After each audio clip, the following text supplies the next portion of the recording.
Welcome to OnForm with Unconformed. And we're excited. We're excited to be around. We're excited to start this new segment. I'm going to be doing this once a week for you guys to go over basically everything that happened over the weekend. Every Monday, you can expect an OnForm episode. But we're excited to be able to bring this to you and talk a little bit about the beautiful game we all love, right? Which is football. So we're going to go around the league here, and we're going to talk a little bit about each team in the top five this week. I mean, I guess we should be doing like top six, top seven, because that's how competitive the Premier League is right now.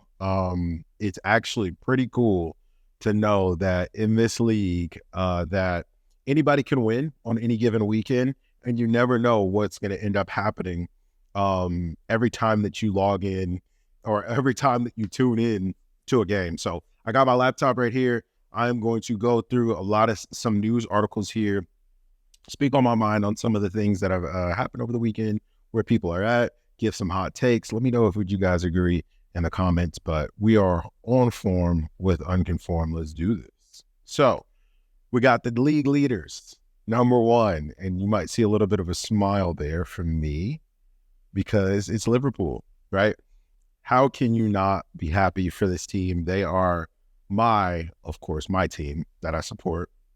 And one loss. And that one loss was very controversial. It was to Tottenham Hotspurs, who probably shouldn't even have won the game, and they probably should have lost that game. But we're not going to talk about that, and VAR will be for another video another time. But they could have had an undefeated season right now. And what's really interesting about this Liverpool team is that they actually don't even look 100% all the way there, if that makes sense. They don't look like that team that won it back in 2019, 2020. I believe that was the year that they won it. But as a Liverpool fan, I should probably know that. But they don't look that dominant to where people were thinking that team was actually going to truly be able to match the Invincibles record by that Arsenal team. They look different, even though it's like similar points at this stage, similar record at this stage as well. But I think if you look back at that stage when Liverpool were going to win it during the whole COVID thing, and fans weren't allowed in the stadium, there were a few moments in the beginning where people were like, I don't know about this Liverpool team. They were pulling out a lot of 1-0 wins and 2-1 wins and a lot of wins just by penalty and stuff like that. I vividly remember that. And a lot of people were saying, they're going to have to perform a lot better if they're actually going to want to challenge Manchester City for the title. Then that whole break came, and they just went to another gear after that break, right? And I believe it was after after Christmas, I think, is when that happened. And then they came back just on fire. Nobody could hang with them. Nobody wanted to play them at Anfield. Crowd or no crowd, nobody could touch them in the league, and they pretty much ran away with that title. We could be looking at something similar this year where, I mean, if things shape out in a certain way, if Arsenal and Manchester City keep dropping points to teams that they shouldn't be dropping points to, Liverpool could very truly run away with this. I guess it's all going to be really determined on what happens in that Manchester United game. Man United do not look good at all, and we'll talk about them in a second. But we're also going to talk about Manchester City with them in a second, that I don't think people are really thinking about when it comes to what's actually happening in this table. Because if you look at the table, it's very close. And the difference between first and fifth place is just 7 points. Like, everybody from first to fifth are really still in the title race, if you really think about it. You could even say Man United could still be in the title race if they go perfect for the rest of the season, which is an unlikelihood, but it could happen, right? They're only 10 points off the top.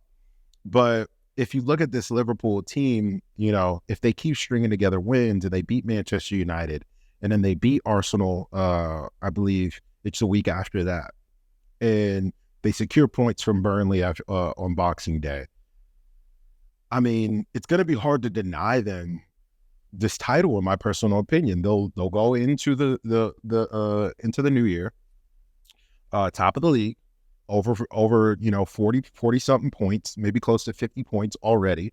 right? And then we're looking at maybe another season where they're breaking another points record, right? And I don't think that a lot of people are really talking about this too much because it's a total possibility. They can get past Manchester United. They can get past this Arsenal team who don't look great, right? Who don't look great, who are barely eking out results themselves. But that's championship stuff, I believe, as well. And I mean, losing to this Aston Villa side, who at the time don't look like they can lose. But Liverpool beat that team, right? 3-0. And Arsenal lost to that team, 1-0. And I know football math never adds up where this team beats this team, so that means that team beats that team. That's not always the case. We get that. That's fine. But you have to think about it that way. You know, Liverpool handled that team, of course, before they were in form. Arsenal struggled and Manchester City struggled. So really, Liverpool aren't going to be playing this Aston Villa team for a long time. And I feel like that's one of the teams that probably could give this Liverpool team some trouble, but they're not playing them anytime soon. So they don't really have to worry about that. All these other teams that I'm looking at on the table that could potentially trip them up, they've already played, you know, like Brighton and Newcastle, and they've already played Tottenham. They've already played Manchester City and got a draw out of there. You know what I mean? This Fulham team looks good. They played West Ham. They got a win there. You know what I mean? So it's just like, where do we see that they're going to start tripping up again after this point? I mean, it's really could be smooth sailing until towards the end of the year, where they start, you know, playing some more of those top 10 teams again for the second time. So we could be looking at something special from this Liverpool team. We really could. And it's very unlikely. Would people say this is the strongest Liverpool team that has been in the past 5 or 10 years? I would actually say no. I would actually say this is actually one of the weaker Liverpool sides. I mean, you have no Fabinho in there. You have no Henderson in there. You have no Sadio Mane. You have no Gini Wijnaldum. I mean, obviously he left a long time ago. We have no Matip in there now. Who else? No Andy Robertson in there. Trent is in a completely different role than when they won the title. I mean, he was really a hug the touchline, out and out wing back when they won the title. Now he's essentially playing as an extra midfielder and making it a midfield 4 versus a midfield 3, and they're playing a back 3 essentially, right? So it's a completely different team. No Bobby Firmino, right? And really the only ones that are left from that original team are Virgil van Dijk, Alisson Becker, Trent, and Mohamed Salah.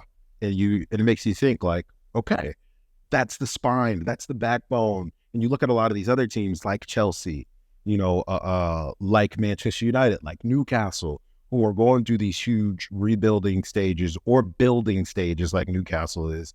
And they have yet to build a solid spine, a solid backbone to where their teams can start building off of these foundations to where these players are staying for the long term and the pieces around them can change, but we're not getting rid of this world-class keeper. We're not getting rid of this world-class center back, this world-class right back or midfielder in Trent, as some people would like to see. I believe he's one of the best midfielders in the world, and a world-class attacker in Mohamed Salah. Like, you have that spine that's going all the way down the field and it doesn't move. And you see with a lot of these other teams that you kind of have to start from scratch, and it takes years and years and years to build these foundations, these spines for these teams, for players, these world-class players that stay for a long time. They don't get poached by Real Madrid. They don't get poached by Barcelona or Bayern Munich. It takes time to build those things. And, you know, it makes you want to think that, hey, is it too soon to say Chelsea is a failed project? Is it too soon to say that they're trying to be too ambitious too fast? Maybe they should have, you know, spent some more time in investing into the right players. I think Enzo could be one of those spine players where he's there for the long term. You don't replace him. He's there for 5, 6, 7, 8 years before he moves on. But do they have an attacker? Where's their Drogba? Where's their Shevchenko? They haven't had a player like that in such a long time, where you think, like, why are they not investing in those areas? I mean, of course they have Christopher Nkunku, but he's not really an out-and-out striker like that, like what they need, right? He's more of a, you know, false nine, deep lying, you know, forward, or even a high pushing attacking midfielder. He can play on either wing as well. But is he going to go out there, take the game by the scruff of the neck and grab you a goal, kind of, similar to how Haaland will do, or similar to how Mohamed Salah will do, or, and you look at all these other players, just to kind of stay on topic, you look at all these other teams that are in the top 10, a lot of them don't have that forward, right? Aston Villa do. And I think that's maybe why we're seeing a difference versus the teams that are at the top versus the teams that are not so quite there and are struggling and having problems. Why Aston Villa is able to best Manchester City and Arsenal is because they have Ollie Watkins back. Are we going to start talking about how good Ollie Watkins is, and that the fact that when he's fit, they barely ever lose games? If Ollie Watkins can stay fit this entire season, Aston Villa are going to be a problem for everybody. And we can't underestimate that. I mean, let's look at the stats here. Where is Ollie Watkins anyway in terms of goal scores? He has 8 goals, right behind Dominic Solanke, who's balling right now, Hwang Hee-chan, who's super underrated, Jared Bowen having a great season, and that's why West Ham isn't where they probably should be. So Son Heung-min, who if it wasn't for him, who knows where this Tottenham team would be? He's playing out of his mind, barring that own goal he scored. And Mohamed Salah and Erling Haaland. There's a correlation between the teams that are at the top versus the teams that are not at the top with goal scorers, right? The three of the top goal scorers have, players in the top 5, or have teams in the top 5, right? And then you have Ollie Watkins, who's just outside of that, who another good week, he'll be right in that top 5 of goal scorers. It makes you think, does every team need that out-and-out forward that can go and grab you a goal when you need it? And I think so. And I think that might be the reason why Arsenal just can't get across the finish line when it comes to this title, is that when they need a goal, who do they turn to? Kai Havertz? That's not a good option, I don't think. Because in my personal opinion, Kai Havertz is an attacking midfielder. He should be playing where Odegaard is playing. But Arteta's trying to, shove him into these positions that really don't work. He's not a box-to-box center mid. He doesn't have the physicality for it. He's really more of an attacking mid. He's not a striker, because I don't think he has the positional sense for it. And he's not a winger because he doesn't have the pace. So it's like, what do you do with Kai Havertz? Is he going to be the guy that you're relying on to get your goal, right? You got Gabriel Jesus, but Gabriel Jesus has shown that he isn't all the way that consistent. So it's just like, what do you do as Arsenal? Do you go out and maybe buy a Victor Osimhen? Maybe spend a little bit more, spend another 100 million and go get Osimhen from Napoli. I think that move makes so much sense for Arsenal. Going out, getting a big physical striker who's fast, who can play with the ball at his feet, who can turn and go, who can get up in the air and nod one into the back of the net when you need it. It just makes so much sense for them. But who knows if they're actually going to do it? Second place Arsenal. We'll see what happens when they face Liverpool. But this Liverpool team looks like they just refuse to be beaten right now. And they don't have any plans of losing anytime soon. They find ways to get goals. And what's really nice about their midfield now is that they can switch and swap people out of positions. You got Harvey Elliott coming off the bench, banging in goals. Ryan Gravenberch, when he's on form, it's hard to even just get near him. He's so silky and smooth on the field. And when Dominic Szoboszlai, I'm probably saying his name wrong, he's my favorite player, which is a shame. When he's on his game, he can bang one in from 30 yards, 40 yards out, and he looks like he could be a Ballon d'Or winner when he's on his game, right? And another thing, I saw an article that Liverpool may be in for Palhinha. If that happens, the league's in trouble. If Liverpool can get a solid center defensive midfielder, use Endo as a backup option, and get someone like Palhinha. When Liverpool played Fulham, I couldn't take my eyes off Palhinha. He was bossing that midfield. He looked so strong back there. And all I could think is that if we had him on that team with Alisson healthy in that game, it would have been a 4-0 win. Right? If Liverpool can get Palhinha, the league's in trouble. Because what happens there is that Gravenberch is free to be a box-to-box midfielder. like he wants to be anyway. And then Dominic Szoboszlai then becomes an attacking midfielder because he doesn't have to do so much defensive work. Right now, I don't know if the stat is still true, but I think he's the midfielder that's ran the most miles in the Premier League, if I'm not mistaken. This might not be true anymore. I looked at this a couple weeks ago. He's putting in a shift trying to cover for McAllister and Endo in that center defensive midfielder role. So he doesn't have a lot of energy to go and produce and create like he probably should be doing in more of a Kevin De Bruyne, more of an Odegaard type of role where he can, pick a pass and lace one to the back of the net right outside of the box, right? Or make a mazy run. But if that happens, it could be game over for the league. Now for Arsenal, if they go out and get a good striker in January, who knows what could happen? Because you look at that Aston Villa game. What did they need? They needed a goal. That's the main thing that they needed. They needed a goal in that game, and they could not get it. They couldn't dig it out from anywhere. They're relying on the referees to pull a decision out for them, like a lot of teams I feel like are doing right now. In those last 90 minutes or so, they try to just make a foul happen or make a controversial play happen where VAR has to step in, and they're putting these referees under pressure to make a decision. I feel like a lot of teams are looking for those moments, not only so they can try to get a result, but if it doesn't pan out for them, use it as a scapegoat in the press conference. That's my personal opinion. But hey, it is what it is. Mikel Arteta, I'm talking to you. But yeah, if Arsenal can get a striker, I think they can do it. If they don't buy a striker in January, which I don't know. I don't really keep up too heavily with Arsenal transfer news, but just from previous years, it just doesn't seem like they're going to go out and buy a proven out-and-out striker that can go get them 20 goals plus a season. It's just not in their character to go do that at the moment. They haven't had a really good out-and-out striker like that since Robin van Persie, and they let him go for like pennies on the dollar to Manchester United. Robin van Persie went out and won a league title for Manchester United almost single-handedly. I know there's like the famous quote that Sir Alex Ferguson said, if you don't pass Robin van Persie the ball, you're not playing on this team. That's how good Robin van Persie was. They need another Robin van Persie right now. Aston Villa. Need I say more at number 3?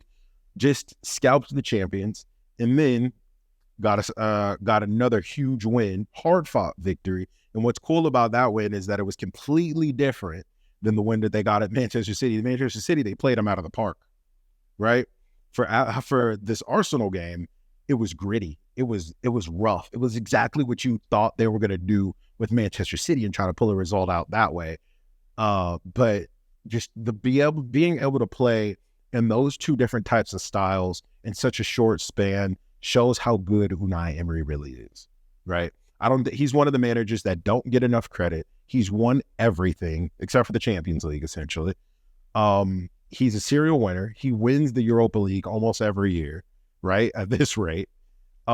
He is a really good manager. And the fact that he was able to get one over on his old club where everybody was hating on him, making fun of his accent, making fun of his interviews, it's really good to see it. It's awesome to see. I knew they were going to be a problem in the beginning of the year when they signed Pau Torres and Moussa Diaby. I'm like, who goes out and gets both of those players on really good deals, by the way, and does it without a fuss? There was no competition for those two. No competition for Pau and no competition for Moussa Diaby. Two of the best players in the world are coming to Aston Villa and playing there. It's like, what? And then you got Ollie Watkins back fit. What are you going to do? Leon Bailey is now playing the best football of his career. And I think it's because of that Moussa Diaby move. It's just like, you're not going to play. You got Moussa Diaby ahead of you, right? So he's playing on a whole different level. That whole tandem between him and Diaby is insane because you got to deal with Leon Bailey for 60, 70 minutes. And then if Unai Emery wants to make a change, he can put Diaby on and then you got to deal with Diaby for the last 30, 40 minutes of the game. Now that it's 10 plus minutes, 15 plus minutes of extra time, you got to deal with him for another 40 minutes.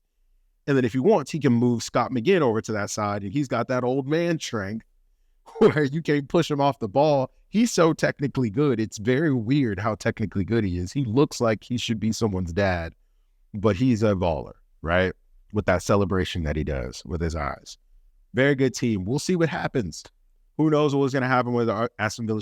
They might be the dark horse of this league, of this team, or of this league, of this table, and they may pull another Leicester, and we might see a dark horse champion. Who knows, right? And then now we got Manchester City. They're an interesting case. So, and I wanted to bring up Man City because if you look at the table, they are 6 points. 6 points, guys, off of Manchester United. And no one's talking about this. Manchester United are only 6 points behind Man City. If they would have lost against Luton Town and Man United got a result, which obviously neither of them did, we'd be talking about Manchester United being 3 points off of Man City when Man United are having a horror season, right? 9-7 is what Manchester United is, right? Manchester City are 10-3-3. Manchester City could have been 9-3-4 this past weekend, but Bruno pulled out magic. But still, that doesn't put them in an amazing position. They're 3 points behind Tottenham, who people are saying Tottenham being Tottenham again, bottle job FC, Mesut Ozil, right? They're only 3 points off of this Manchester City team. When are we going to start talking about Manchester City are having a bad season?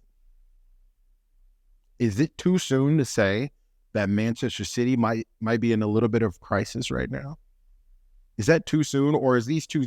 I'm serious right now. Or are these two separate situations that we just don't treat similarly because Man City are doing well in the Champions League, right? Not so much in the league. But at what point do we start getting worried about this Manchester City team who barely got a result against Luton Town? I think I was saying Leicester, but against Luton Town, who are holding up the table at the moment, right at the bottom with Burnley and Sheffield. When do we start saying, maybe we should be a little bit worried about this Manchester City team? We'll see what happens in this next handful of weeks. But if they keep playing like they're playing now, and teams are feeling confident, and they're not afraid of this Pep Guardiola team anymore, we could be looking at a decline in Manchester City. And I don't know if enough people are talking about it. Maybe a lot of these results are due to the fact, of course, Kevin De Bruyne is out. We know that. And I believe there's another injury, but it doesn't come to my mind right now. We know Kevin De Bruyne is out. We know how important he is to Manchester City. But when does it come down to the whole thing that's happening with the financial fair play rules and what's going on with him in the back behind the scenes? Is that affecting the team? Is that affecting performances? Is that affecting Pep Guardiola and his tactics? Is it finally starting? Are the house of cards finally starting to crumble? Is the empire finally starting to decline? I don't know. We'll see, right? But I think their most challenging games are still ahead of them. Without Kevin De Bruyne, we don't know when he's going to be back, right? Or at least I personally don't know. I don't know if somebody has some sort of schedule. If anyone knows, put it in the comment section. But when do we start getting worried about Manchester City, who are getting absolutely outplayed by Luton Town and Aston Villa, being held to 2 shots? And then, having to rely on Bruno or Bernardo. I'm sorry, I think I said Bruno. Bernardo Silva to bail him out, right? When are we going to start getting worried about Haaland not scoring in big games, important games? I don't know if that's too soon, because let's keep in mind, they're only 6 points off of Manchester United, where their fans and a lot of pundits are saying Ten Hag out, right? At what point do we start saying Pep out? I don't know. Maybe that's too soon. I think that is too soon. That's way too soon. Obviously, because Pep has done way more than Ten Hag has, but do you start getting worried a little bit, right? In Tottenham, another team where I think we may be overreacting a little bit or underreacting a little bit with Tottenham. Started out red hot. We're top of the league for a little bit. And they're like a glass cannon, Tottenham is. They're very dangerous on the attack. It's very hard for them for you to stop them from scoring, but it's very easy to score on them as well. You got to think about, how Postecoglou, Ange Postecoglou, I don't know how to pronounce his name, but Ange Ball, right?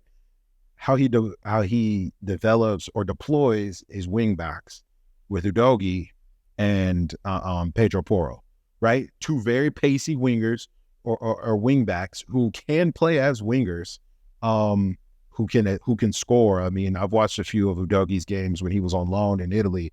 Who can score? He has a good left foot. He's great at crossing. Pedro Porro, same thing. He has a banger of a right foot. He's a good crosser. He can get up and down the pitch. They can run for days, both of them.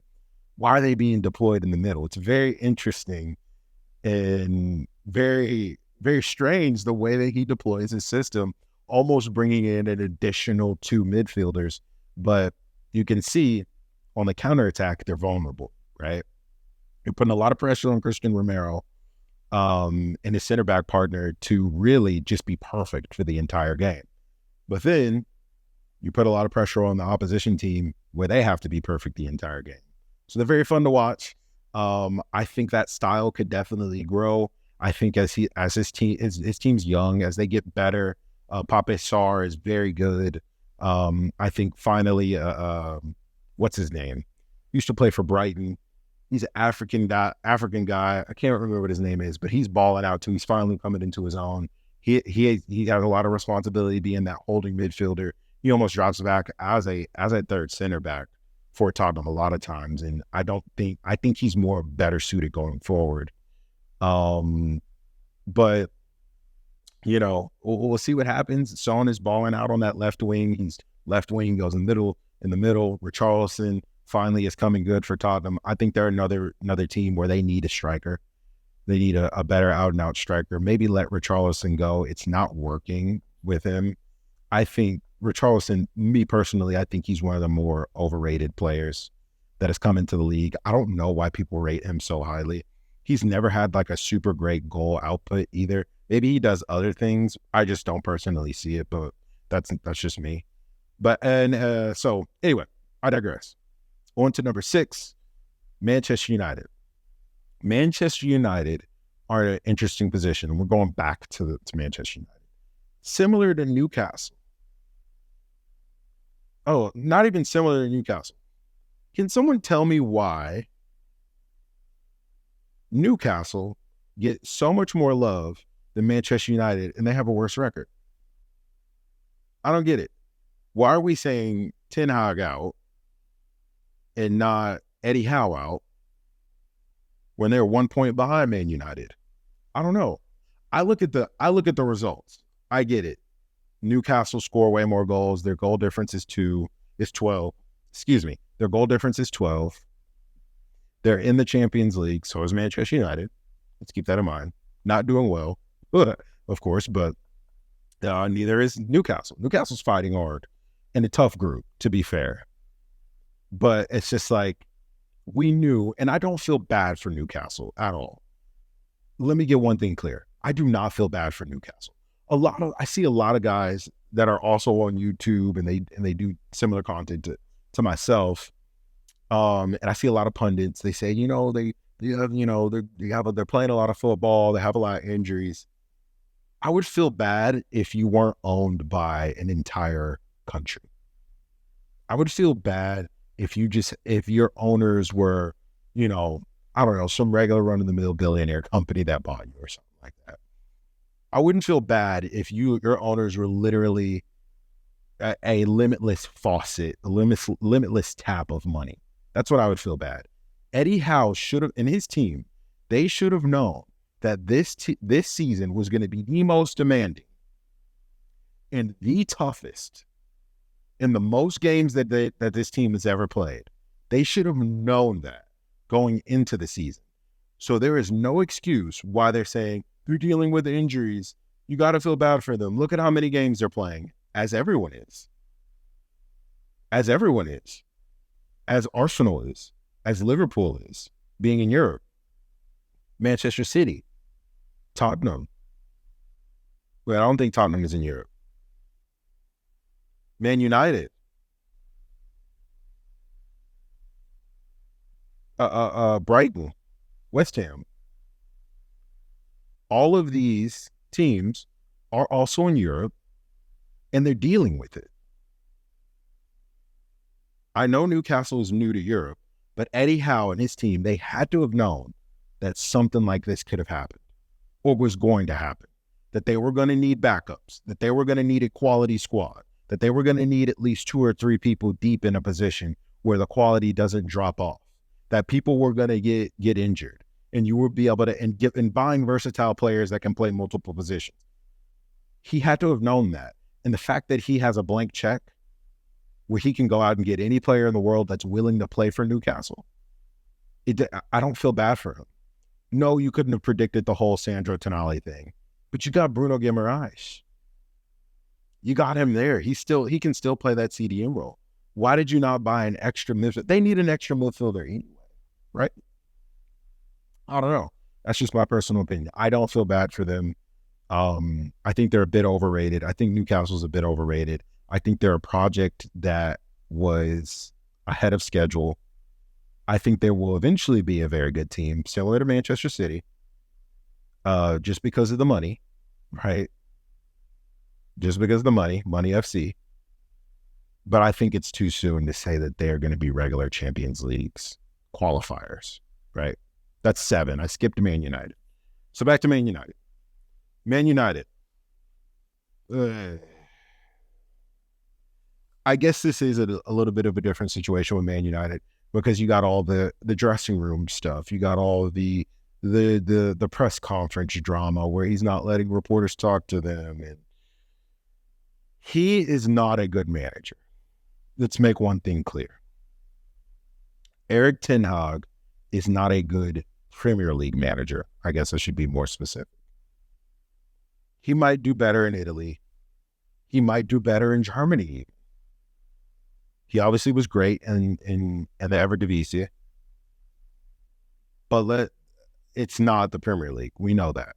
We know a lot of managers, a lot of players that come over from that league, they have a reality check. Not very many players come over from that league and they do really well. The last one that I can really vividly remember that came over from the Dutch league and just balled out even harder than they did when they were playing for the Dutch league is Luis Suarez.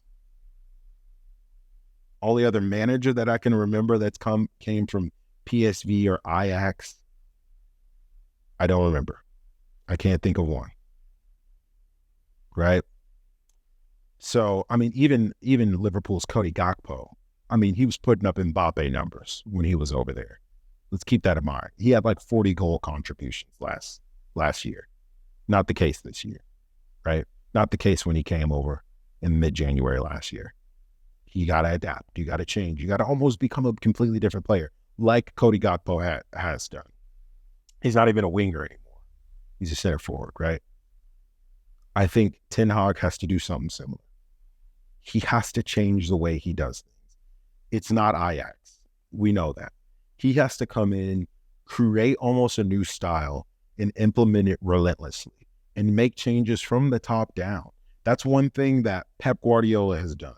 Pep is not the same manager as he was when he was coaching Barcelona. Completely different manager. Yes or no? Completely different manager. If Pep stayed the exact same as he did when he came over from Bayern Munich even, from Barcelona, and kept trying to play the tiki-taka style, he'd be fired already. He's changed the way that he plays. It's like tiki-taka 2.0, right? They're one of the best pressing sides in the entire world, really. Manchester City is. The way they press the ball. It's almost like a Gingen press that they implement now. Jurgen Klopp style, right? Ten Hag has to change the way he does. He has to change the way he plays with the personnel that he has. He's like, I don't have the right players. Well, you got the winger you want. You got Anthony, another example of getting players from the Dutch league who light it up, and then they come to the Premier League and they don't do well. That's obvious, right? He got who else did he get? He got Martinez. That's the defender that he wanted. Good signing, actually, right? He got Onana. Bad signing. Because he wants to play 10 ball or whatever, where the keeper comes out and he plays with hey, the keeper needs to just save the ball. Never have I seen a goalkeeper win the Golden Glove. I believe I saw that somewhere, that De Gea won the Golden Glove last year. No? Did he not? Let me check.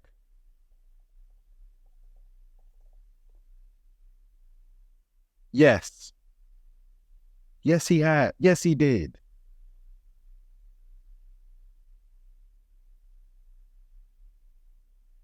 He won the Golden Glove and got fired. How daft do you have to be to let go of a keeper that just won you the Golden Glove for an outfield player, essentially? You want an outfield player in goal.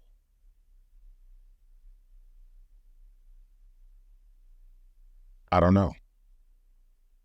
See, there's things like that, I guess, is the reason why more people say Man United are in crisis versus Tottenham and Manchester City, right? Or Newcastle. It's things like that that worry you. And then you got Sancho, who was a top 5 talent in the world, and you can't get the best out of him. Oh, that's tough because he's a talented player, and we all know that. Then they got you Mount. They got you Mason Mount. When players like Dominic Szoboszlai and James Maddison and Cole Palmer, who play in similar positions, were on the board. You could have went out and got those guys, but you didn't. You got Mason Mount, the Chelsea exile, the one that every Chelsea manager wanted to get rid of, except for I can't remember what he coaches Bayern now. Right? He was one of his favorites. Or I think it was the manager before. I will say Liverpool were in for Mason Mount. I'm glad we didn't get him. But I think Klopp would have been able to work a miracle with that kid. Because he has the raw talent. But Ten Hag isn't that player. Isn't that type of manager, excuse me. He's a manager that needs ready-made players that have the talent already, that can play in a specific style of ball. Can Ten Hag coach? Can he be the coach that Manchester United needed him to be, and change and make changes and get better and improve, like Jurgen Klopp, like Pep Guardiola, like Mikel Arteta, who changed their style to improve their teams and to work with the personnel that they have. I mean, Jurgen Klopp's whole system isn't all the way the same as it was before. It's not full heavy metal anymore. It's almost a little bit more like Pep. So I think they're learning from each other. So. My dog's freaking out over there. So let's wrap up on that. That is on form. We see who's on form here and who's out of form. Looks like Liverpool, Arsenal, Aston Villa on form. Arsenal just on form. Manchester City just on form. Tottenham, I'd say they're on form. Man United out of form. Newcastle out of form. Let me know what you guys think in the comments. I'd love to hear what you guys think about some of these takes. Who do you think's taking it in the next week? Who's getting results? Who's winning? I guess it'd make a whole ton of sense if we went through who the next who's coming up in terms of matches. Hold on, I'm pulling it up. So this Friday we got Newcastle at Fulham. That's going to be a hard game for them. I wouldn't be surprised if they don't get any points from that or they split them. We got Man City versus Crystal Palace. That should be a handy win for them, but you never know. Roy Hodgson's side is very good. Liverpool barely pulled out a result there. They needed help from the referee a little bit. Saturday, Arsenal versus Brighton. Brighton is always a bogey team for any team out there. They play such a really fluid style of football. And they're really fun and exciting to watch. So who knows? That's going to be one to watch for sure. Who knows what will happen? I'm going to predict. Predict 3-2 Brighton. Mitoma with 2 goals. Brentford versus Aston Villa. Aston Villa is going to handle Brentford. I'm going to say 2-0. West Ham Wolves. We're going to go with Wolves on that one. They're informed. They're playing well. I like that team a lot. Liverpool, Man United. I'm going to go 4-0 Liverpool. Man United are not in a good way. They just lost big. And to pile on the misery, there's more coming. Oh, and I forgot, Thursday, the 14th, Nottingham Forest versus Tottenham. Tottenham's going to get the win. I think it will be another barn burner, 3-2, Tottenham. So let me know what you guys think about those predictions, what you guys think about what's going to happen this week. That is OnForm. Let me know if you guys like this, if we should keep doing this style of content. I'd love to get your perspective on it. And more shorts and reactions are going to be coming your way. We're also going to do a pre-match playlist that we're going to be posting. It's about an hour of music just to get you into the mood for the games this weekend. So keep an eye out for that. We appreciate all of you. This is Unconformed, OnForm, and we will see you next time. Thanks.